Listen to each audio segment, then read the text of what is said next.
What's going on, y'all, man? It's Mr. Male Point of View, Clarence Brown. So it's the weekend right now, but I got to give y'all what I said I was going to give y'all, and that's the 15-minute shake break. You already know, man, I'm trying to make this quick, man. This is for all my followers, all the fans, all the people that support the Male Translations podcast, man. I'm rolling around the city, bending some corners right now. About to do some Christmas shopping for myself, for the wife, for a few friends and family. So I just wanted to leave this message real quick. God put this on my heart to say, so I'm going to not be too long. I'm going to get out your way. But what I wanted to talk about today was something that my pastor said at one of the podcasts, and it really resonates with me. I think a lot of women go through this and they don't understand this principle. And he said this, man. He said, and that's Pastor Doja, by the way, the Place Ministries, Tampa, Florida. Check that out. But anyway, Pastor Doja, man, that's my boy, that's my brother, man, a mentor of mine I look up to all the time. He said, you can't taste something sweet with bitterness in your mouth. And that's something small and light, but it means so much, and a lot of women don't understand this. People say all the time, you need to take time to, heal, get to know yourself, date yourself, all of these things. And women, they try to do that, but as soon as a man that looks right, smelling good, tall, dark, whatever, handsome, comes across them, then all of that goes out of the window because of that desire to have a companion, a desire to have someone with them to share their life with. And so, although they might be in a space where they shouldn't date, they should, take some more time to themselves, get to know themselves more, kind of be introspective and look inside themselves for things that they might have, done wrong, things that they can better in their next relationship, and things that they're not going to stand for. They just jump right into it. But with that, they don't understand you can't taste something sweet with bitterness in your mouth. If you've been through a bad relationship, some trials and tribulations in dating, and now, you try to jump into this next situation because it looks good, oftentimes you find yourself not believing that that person that you're with is true to who they say they are. And not to say that they aren't, or they are, it's just in your mind, you couldn't believe it if you wanted to.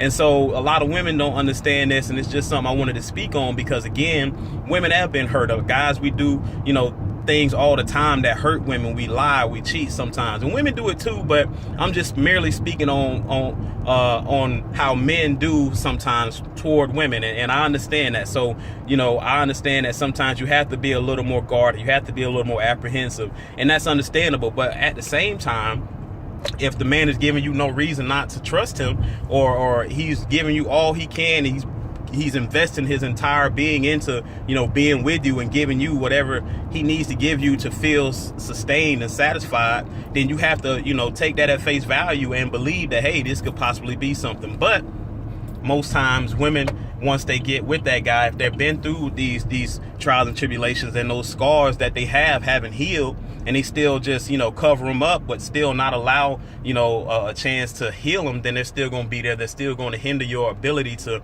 really believe that what you have could be true. And so when that right guy comes in your direction, you are in a space mentally and spiritually where you just feel like this is not going to happen. And most of the times, if you have that mindset, it's not going to happen for you. But I just wanted to leave this short and quick because, like I said, or like my pastor said in one of the podcasts, he said, you can't taste something sweet with bitterness in your mouth. Once that guy comes across you, he sees somebody that he might have a future with, and you guys just have these sparks flying and chemistry in the air and connection that's building, then he's going to want to pursue that. But if in your mind as a woman you feel like it's not possible, then how can you give him your entire being? You know what I mean? If he's trying to do all he can, how can you do all you can? Because you have this mindset of, I need to see a little bit more. I need him to do a little bit more. And so he's ended up paying for what the next guy did in the past. He ends up being, the one that you're taking out all that pain, that frustration, all those scars, and all the things that have not been healed. You're taking that out on that man, which is going to hinder y'all's ability to grow together, because he might feel like, well, you might be, too hurt to fix. You might be too broken to fix. So all of these things, women, that you got to understand, that could,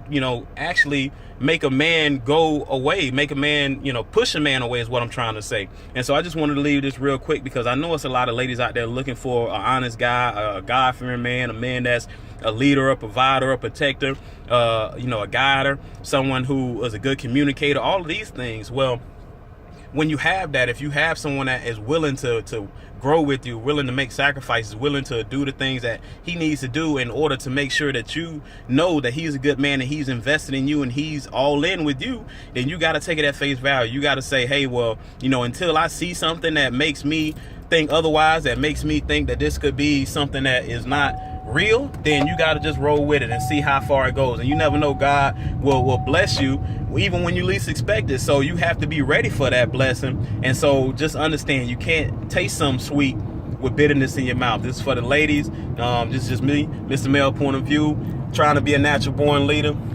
Just sharing this message that God put on my heart. So like I said, I ain't gonna hold y'all too long. And I gotta make sure y'all remember Love and Laugh tonight, February 4th, Crown Plaza Hotel. Man, we're gonna be discussing some great topics. Is the sex that good is the first topic, dealing with the men's mentality on how they feel they can control a woman sexually by putting it down in the bedroom. And also the women might feel like, okay, if they put it on a man, then he's gonna stay. Well, we're gonna discuss that. Also, we're gonna talk about what qualifies as cheating. We're gonna talk about what you would consider cheating, what all encompasses cheating in your book. So we're going to discuss that. And also we're going to talk about how to apply love languages to your relationship.